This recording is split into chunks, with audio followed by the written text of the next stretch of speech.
My name is Claire Harrison.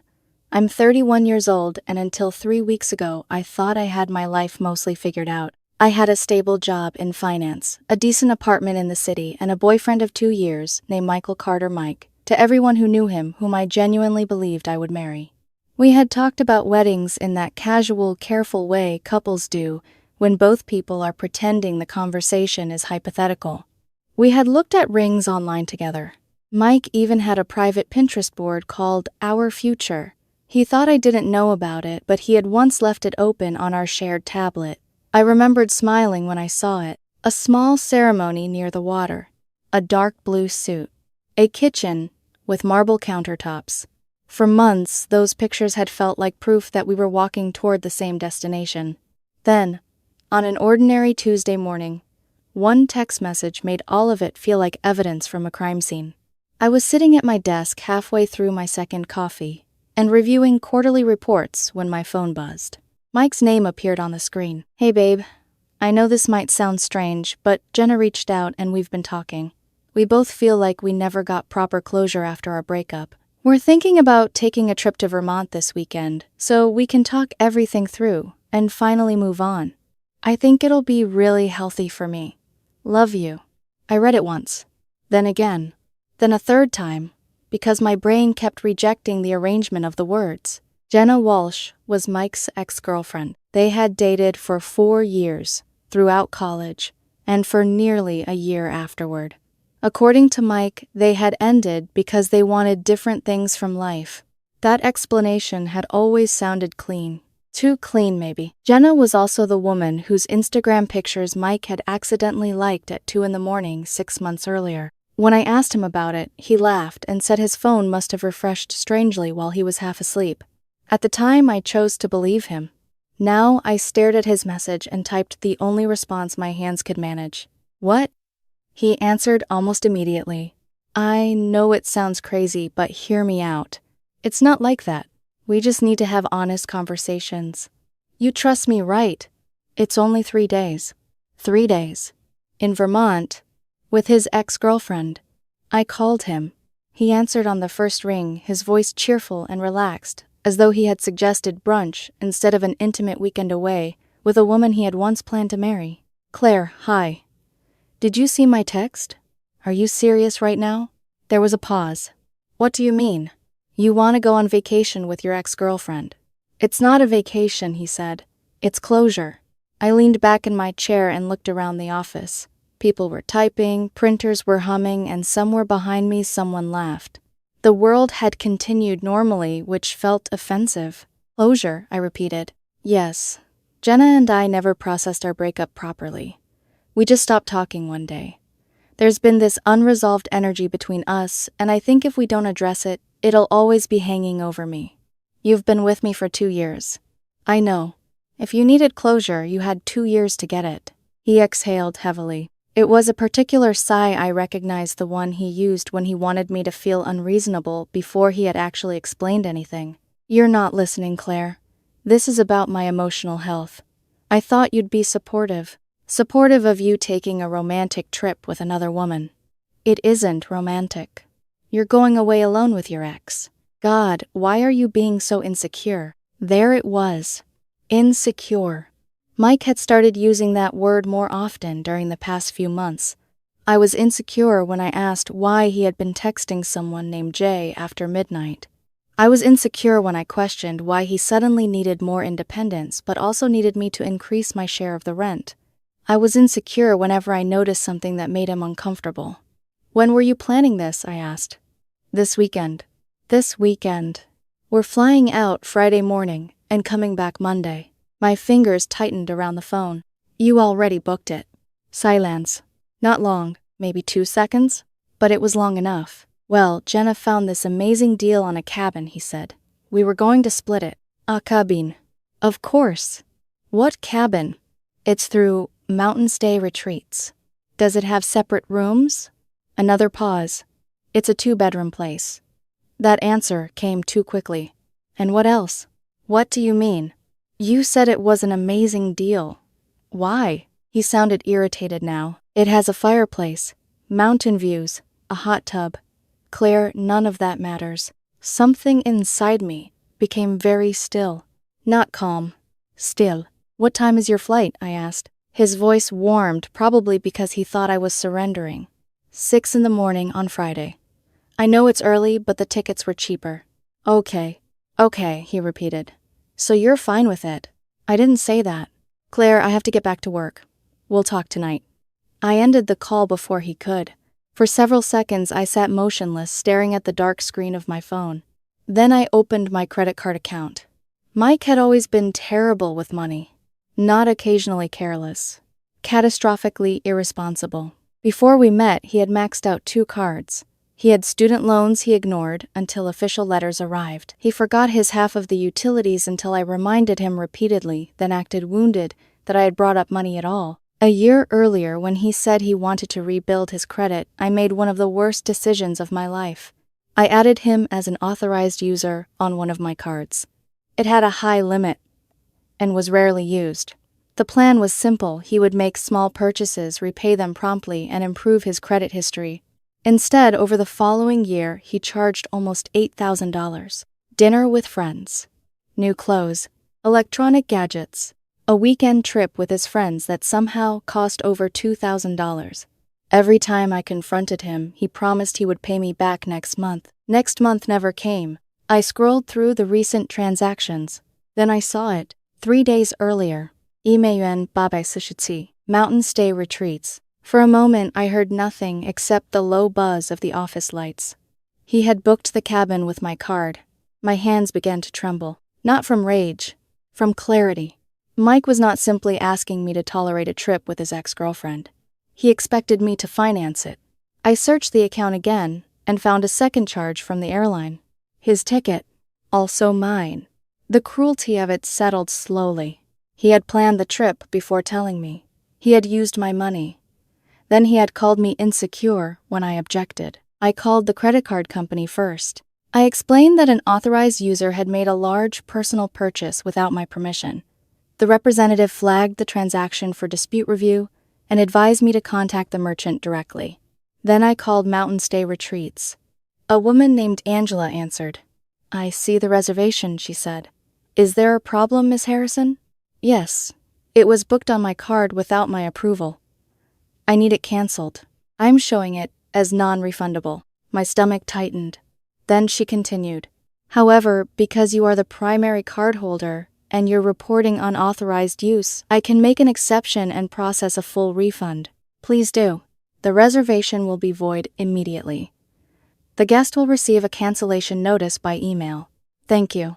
After that, I called the airline. They resisted at first, but when I explained that the charge was being disputed, they agreed to cancel the ticket and return the funds. Within 2 hours, I had dismantled the entire trip. I did not tell Mike. I went home that evening and listened while he talked about dinner traffic and a podcast he had discovered. He did not mention Jenna. He did not mention Vermont. He kissed my cheek before bed. I lay beside him in the darkness, staring at the ceiling, wondering how long he had been able to lie, while sounding completely ordinary. At 5:47 Friday morning, my phone began vibrating. "Claire, what the hell?" "The cabin reservation is canceled. They're saying the card was disputed. I'm at the airport. Jenna is here. We don't have anywhere to stay. Call me right now." I was standing in my kitchen making coffee. I watched the messages appear one by one. Then I typed, "Good morning. Yes, I canceled everything. You used my credit card without asking to book a trip with another woman. Did you honestly think I was going to pay for it?" My phone rang. I declined the call. It rang again. I declined it again. "You can't do this," he texted. "You've stranded me." "You're at an airport," I replied. "Go home. We already bought the tickets. Check your email." 5 minutes passed. Then, "You canceled my flight too. My card, my money, my decision." His response arrived almost instantly. "This is financial abuse." I laughed aloud, but there was no humor in it. Financial abuse is using someone else's card for thousands of dollars without permission. "You want to go to Vermont with Jenna. Use Jenna's money." For nearly a minute, nothing appeared. Then Mike sent one final message. "You have no idea what you've just started." I looked at those words while the coffee machine hissed behind me.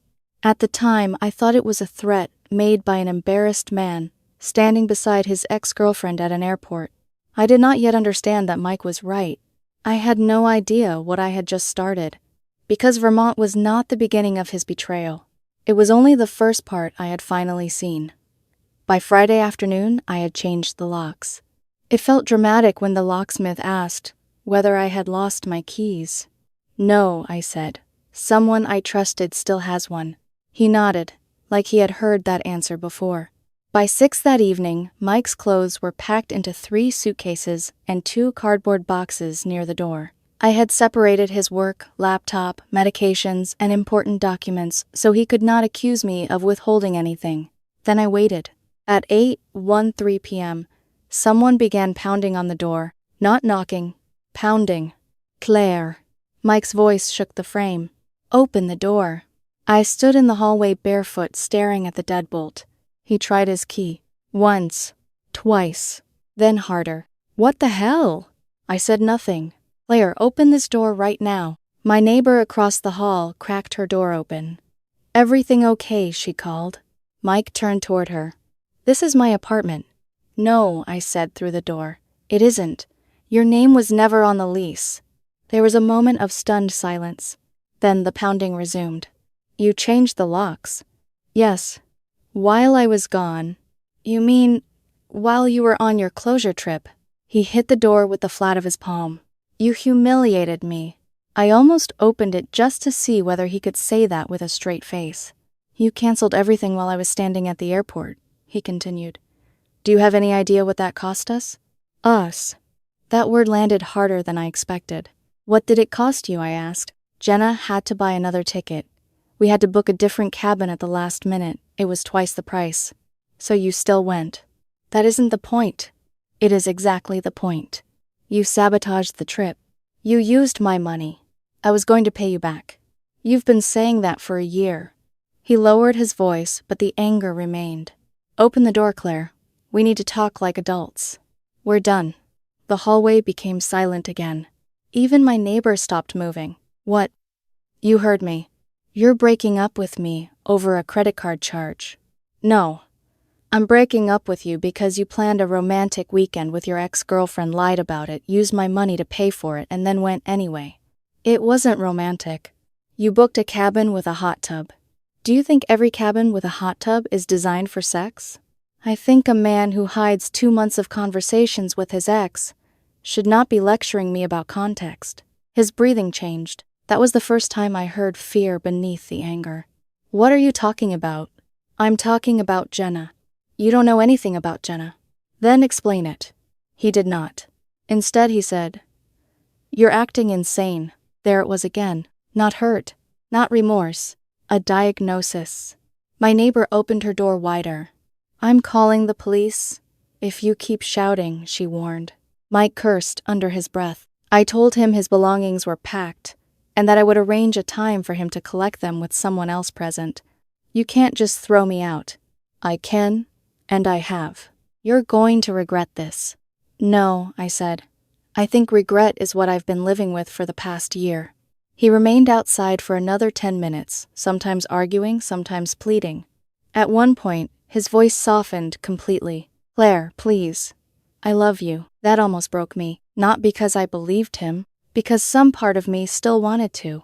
Then I remembered him beside me in bed on Wednesday night, talking about a podcast, while his suitcase for Vermont was already packed in the closet. I loved you too, I said. He left after that. The next morning I received a text from an unknown number. Hi, this is Jenna. I think we need to talk. I stared at the message for a long time. Every instinct told me to block her. She had gone on the trip. She had stood beside him at the airport. She had paid for new tickets and another cabin after learning I had canceled the first reservation. Still, something in her wording bothered me. Not angry. Not defensive. Careful, I replied. What did Mike tell you? The typing bubble appeared immediately. That you two were basically over. I sat up straighter. What does basically over mean? He said you were only still living together because of the lease. He said you hadn't been a real couple for months. My stomach tightened. We shared a bed until Thursday night. The bubble appeared vanished. then returned. He told me he was sleeping in the guest room. We don't have a guest room. Nothing came back for nearly a minute. Then she called. I let it ring twice before answering. Claire. Jenna's voice was quieter than I expected. Yes. I think he told us completely different stories. I walked into the kitchen and sat at the table. Start from the beginning. She exhaled shakily. Mike contacted me about 2 months ago. He said he'd been thinking about how things ended between us. He told me you contacted him. That's not true. Her answer came without hesitation. He replied to one of my stories. It was a picture from a hiking trip. He said Vermont reminded him of when we were together. I closed my eyes. 2 months. While Mike and I had been discussing engagement rings, while I had been covering more of the rent because he claimed he was stressed about money. How often were you talking? I asked. At first, maybe once or twice a week. Then every day. Calls. Yes. When? Usually during lunch. Sometimes late at night. The name Jay on his screen flashed through my memory. What did he tell you about me? Another pause. He said you had become distant. I waited. He said you were always working, that you criticized everything he did, that you controlled the finances. I controlled the finances because he spent thousands of dollars on my card. He told me you monitored every purchase. I monitored my account. Jenna went quiet. Then she said he said you had stopped being intimate. We had sex 3 days before he told me about the trip. The silence on the other end changed. It was no longer hesitation. It was shock. Oh my God. He also said we were looking at engagement rings. He told me you pressured him into that. I laughed once. The sound came out cold. He was the one sending me designs. Jenna began to cry. Not loudly. Just a small, embarrassed break in her breathing. I feel so stupid. I did not comfort her. I was not ready for that. What did he say the trip was for? I asked. He said we needed to see whether there was still something between us before he officially ended things with you. The room seemed to tilt. So, it was not closure. No. At least you're honest now. He said you knew. He told me the morning after everything was already booked. He said you agreed. I canceled it. I know. Her voice sharpened with shame. He told me you were trying to punish him because he was finally leaving you. And you believed him. Yes. That answer hurt more than an excuse would have. What happened in Vermont? Nothing physical. I said nothing. We argued most of the time, she continued. He was furious about the money. He kept talking about how you always made him feel small. He used my credit card to book your cabin. I didn't know that. You still went after you found out I canceled it. I thought you were his controlling ex. I was his current girlfriend. I know that now. For the next hour, we compared timelines. She sent screenshots. Mike telling her he felt trapped. Mike saying I treated him like a dependent. Mike claiming he slept on the couch. Mike telling her that once the Vermont trip confirmed their connection, he would move out immediately. One message made my hands go cold. I just need to know I'm not leaving something stable for nothing. Stable. That was what I had been to him. Not loved. Not chosen. Stable. Jenna sent another screenshot. If this works, Claire will be upset, but she'll get over it. She always handles everything. I stared at those words until they blurred. That was how he justified hurting me. Because I was capable of surviving it. By Monday, I had removed him as an authorized user on every account and filed formal disputes for the charges he had repeatedly promised to repay. The total under review was more than $6,000. That same evening, Mike posted online. Some people weaponize money when they realize they can no longer control you. Healing requires walking away from financial and emotional abuse. His friends flooded the comments with support. One of them wrote, "Proud of you for choosing yourself." Another said, "She always seemed possessive." I blocked them. Then, just after midnight, another unknown number texted me. "Claire, this is Ryan. I've been friends with Mike since college. You don't know me well, but I think there are things you should see." Attached beneath the message were 7 screenshots. The first was from a group chat dated 3 months earlier. Mike had written, "I'm not staying with Claire forever. I'm just waiting until I know what my better option is." I read the sentence 3 times. I'm not staying with Claire forever. I'm just waiting until I know what my better option is." My first reaction was disbelief. Not because the words were unclear, but because they were so brutally clear that my mind tried to soften them. Maybe it was a joke. Maybe there was context. Maybe Ryan had edited the screenshot. Then I opened the second image. Mike had written, "Claire is safe, but safe gets boring." A friend had replied, "Then leave." Mike answered, "Why would I leave before I have somewhere better to land?" My chest tightened. The third screenshot was worse. It was a conversation from 6 weeks earlier, around the time Mike had asked me to cover more of the rent because he was supposedly struggling. Ryan had asked whether Mike had paid down his credit cards. Mike replied, "Not really. Claire handles most of that stuff. Then, she acts annoyed, but she likes being needed." I placed my phone face down on the table. For several minutes, I could not look at it. The apartment was silent, except for the refrigerator humming in the kitchen. His boxes were still stacked near the door, waiting for the pickup we had scheduled through a mutual friend. I had spent 2 years believing that whenever I helped him, I was helping us.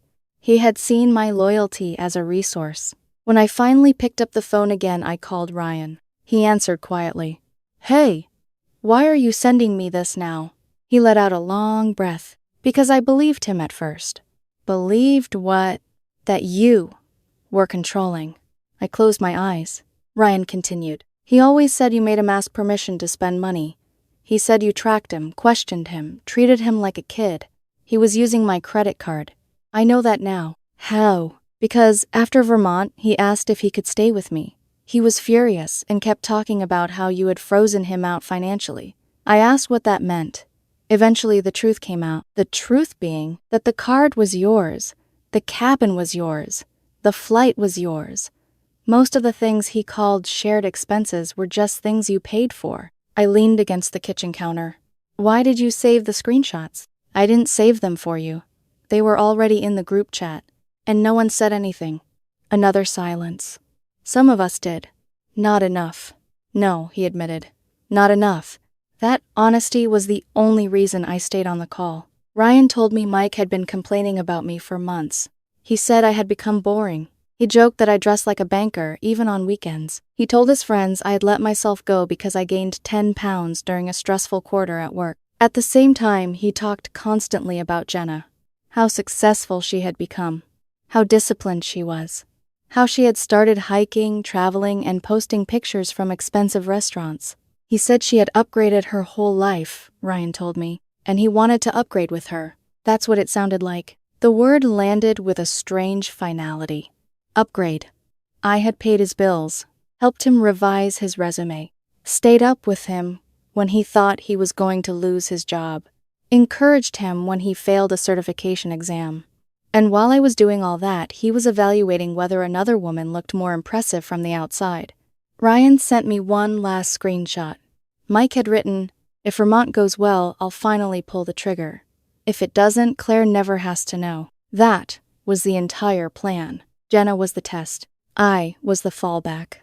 The next morning, I forwarded every screenshot to the credit card investigator handling my dispute. I also sent them copies of Mike's messages, admitting he had used the card and promising to repay me. A week later, the company contacted me. They ruled in my favor on approximately $6, 200 inches charges. The representative explained that Mike would be contacted directly regarding repayment. I expected to feel victorious.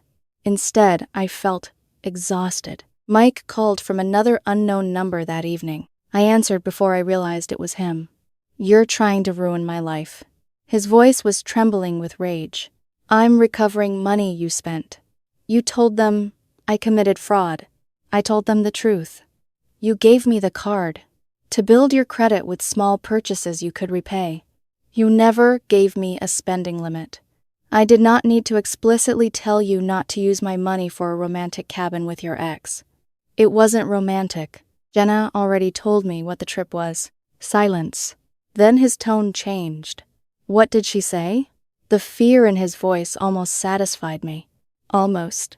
That you told her you were testing whether she was worth leaving me for." "She's lying. I have the screenshots. She manipulated the situation." So did Ryan manipulate the group chat? Another silence. You talked to Ryan. You should be more careful about calling people boring when they're paying your bills. Claire, listen to me. No. I made mistakes. You made plans. That's not the same thing. You planned to leave me if Jenna wanted you. You planned to stay if she didn't. You planned to keep using my money either way. You're twisting everything. I laughed. For the first time, his denial no longer confused me. It sounded pathetic. Do not contact me again. You can't just erase 2 years. I'm not erasing them. I'm learning from them. I blocked the number. Over the following days, his social media posts became more dramatic. He wrote about surviving narcissistic abuse. He shared quotes about women who emasculate men by controlling money. He posted a black and white photograph of himself looking out a window with the caption, "Losing everything reveals who you really are." Then Jenna commented, "You lost nothing. You lied to 2 women." The post disappeared within an hour. After that, several of his friends began contacting me. Some apologized. Some asked for proof. I sent nothing. I was finished defending myself to people who had accepted his version without ever asking for mine. Ryan later told me that Jenna had blocked Mike completely. He kept calling her, he said.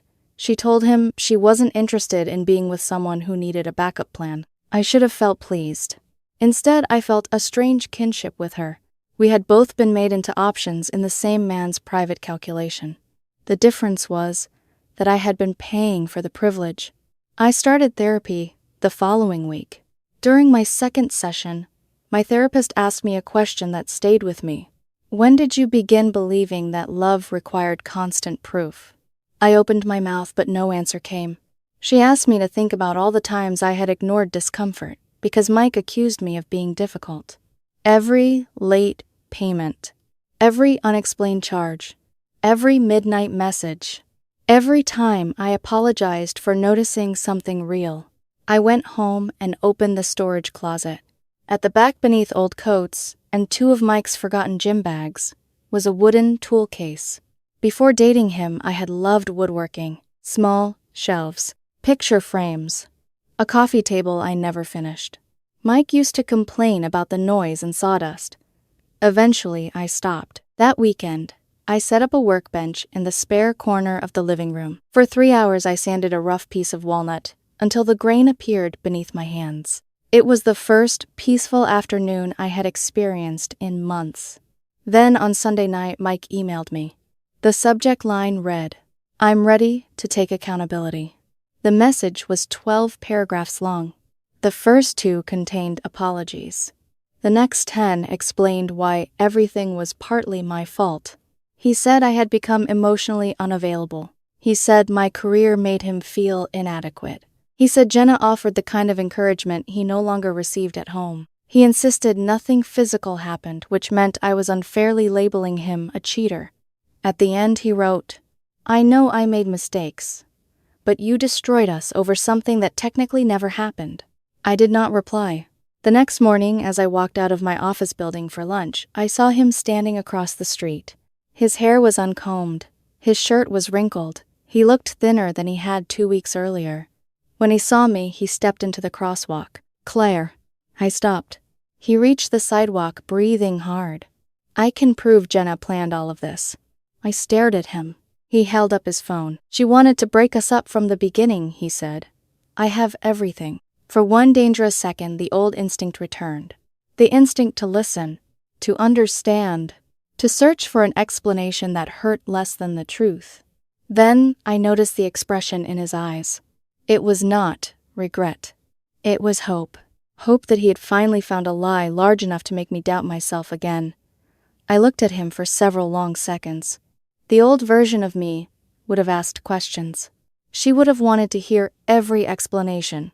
She would have believed that if 2 people loved each other enough, every problem deserved another conversation. That version of me was gone. "I don't need proof," I said. His expression tightened. "You haven't even looked." "I don't have to." Claire, Jenna manipulated everything. I shook my head. "No, Mike." He stepped closer. "I'm serious. So am I. You owe me 5 minutes. I don't owe you anything." People walked around us on the sidewalk, paying little attention.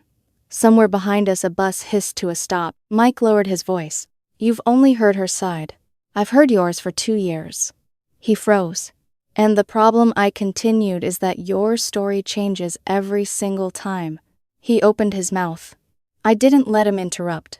First, the trip was closure. It wasn't romantic. Then you said I already knew. Then you said I was controlling. Then you said Jenna misunderstood. Now you're saying she planned everything. I folded my arms. Which version do you want me to believe today? His shoulders slumped. It's more complicated than that. No, it really isn't. He rubbed both hands over his face. I was confused. You were calculating. That's not fair. You compared 2 women while keeping one of them paying your bills. I never meant to hurt you. I laughed softly. Intent doesn't erase choices. He looked down at the pavement. I've lost everything. I studied him for a moment. 6 months earlier, hearing those words would have broken my heart. Now I heard something completely different. Not accountability. Self-pity. You didn't lose everything, I said quietly.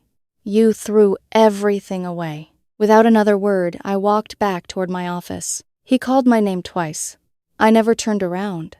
2 days later, Jenna emailed me. The subject line simply read, "You deserve the whole truth." Attached were dozens of screenshots I had never seen before. Not selected excerpts. Entire conversations. I made coffee before opening them. Something told me I would need it. The first messages were almost harmless. Mike complimenting one of Jenna's hiking photos. Jenna thanking him. Old memories. College stories. Inside jokes. Then the tone shifted. Mike, sometimes I wonder if we ended too soon. Yenna, you're still with Claire. Mike, it's complicated. Another week passed. Mike, she's a good person. She's just predictable. Latter, I don't know if I can spend the rest of my life wondering, what if? My stomach twisted. A few days after that came the messages that mattered most. Jenna wrote, "What happens if we realize we still love each other?" Mike answered, "Then I'll end things with Claire. She'll be hurt, but she'll recover. She's strong." I closed my eyes. Those 4 words echoed inside my head. She'll recover. That was how he justified everything. Not because it was right, because he believed I could survive it. As if my ability to endure pain somehow gave him permission to cause it. Further down, I found another exchange. Jenna, shouldn't you break up with her before Vermont? Mike, not yet. I need to know what we're doing first. I'm not blowing up my whole life. Unless I'm sure. There it was. In black and white. No interpretation necessary. No missing contact. No misunderstanding. I was never his first choice. I was his safety net. I thanked Jenna for sending everything. She replied only once. I'm sorry. I should have asked more questions. So should I answered. That was the last conversation we ever had. A month passed. The credit card company contacted Mike repeatedly regarding the disputed balance. Instead of accepting the payment plan they offered, he ignored their calls. Then, he missed the first required payment. Soon afterward, his credit score dropped sharply. Predictably, he blamed me. His attorney sent a letter threatening legal action for emotional damages and financial harm. My lawyer laughed, actually laughed. He voluntarily made purchases on someone else's account, my attorney said after reading the documents. He isn't suing you. He's hoping you'll panic. So I shouldn't worry. You have documentation for everything. The emails, the statements, the dispute records, the screenshots. If this ever reached a courtroom, which I doubt, it would end very quickly. The threatening letters stopped 2 weeks later. Ryan called one Saturday afternoon. You busy? Just sanding a bookshelf. You've really gotten back into woodworking. It's cheaper than therapy. He laughed. Fair point. Then his voice became more serious. I figured you'd want to know. What? Mike moved back in with his parents. I wasn't surprised. He couldn't afford the apartment by himself. Ryan continued. They're not thrilled. I imagine not. They thought you two were getting married. So did I. Ryan hesitated. Can I tell you something honestly? Sure. I always thought you were too good for him. Why didn't you ever say anything? I figured it wasn't my place. I smiled sadly. It's funny. What is? The people closest to us usually notice the problems before we do. 3 months after the airport incident, I was in a bookstore when my phone buzzed. Unknown number. Normally, I ignored those. For some reason, I answered. Hello. Silence. Then Mike. I just wanted to hear your voice. I almost hung up. Instead, I listened. I've been thinking. I know. I've changed. I'm sure you believe that. I'm serious this time. You said that before. Claire. What? I finally understand what I lost. His voice cracked. For the first time since all this started, he sounded genuinely defeated. Maybe he had changed. Maybe he hadn't. By then, it no longer mattered. I hope you become the person you're trying to be, I said. I really do. But you won't become that person with me. Another long silence. I don't deserve another chance. No, you don't. I guess this is goodbye. It should have been months ago. He whispered one final sentence. I'm sorry. This time, I believed he meant it. The apology came far too late. But at least it was finally about what he had done, instead of what it had cost him. I accept your apology, I said. But I don't accept you back. I ended the call. Then, I blocked the number. Forever. Life became wonderfully ordinary after that. I finished the walnut bookshelf. I started hiking on weekends. Not because Jenna liked hiking, because I discovered that I did. I went on a few dates. Some were awkward, some were fun. None became serious. For the first time in years, I wasn't searching for someone to complete my future. I was enjoying my present. One evening, Ryan texted me a screenshot. Mike had messaged Jenna again. Would you ever consider giving us another chance? Her response contained exactly one word. No. Then, she blocked him. I stared at the screen for a moment before laughing. Not because his rejection entertained me. Because it completed the pattern. He had spent months treating people like backup plans. Eventually, everyone stopped volunteering for the role. Looking back now, the airport wasn't the day my relationship ended. It was the day my illusion ended. I thought love meant endless patience. I thought trust meant giving someone the benefit of every doubt. I thought sacrifice proved commitment. I was wrong. Love doesn't require you to finance someone else's betrayal. Trust doesn't survive repeated deception. And boundaries are not signs of insecurity. They're signs of self-respect.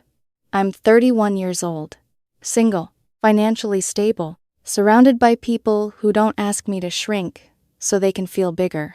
Sometimes people ask whether I regret canceling that Vermont trip. Never, because I didn't ruin a vacation. I prevented myself from marrying someone who saw me as a convenient landing place until something he considered better came along. That lesson was worth far more than every dollar I recovered.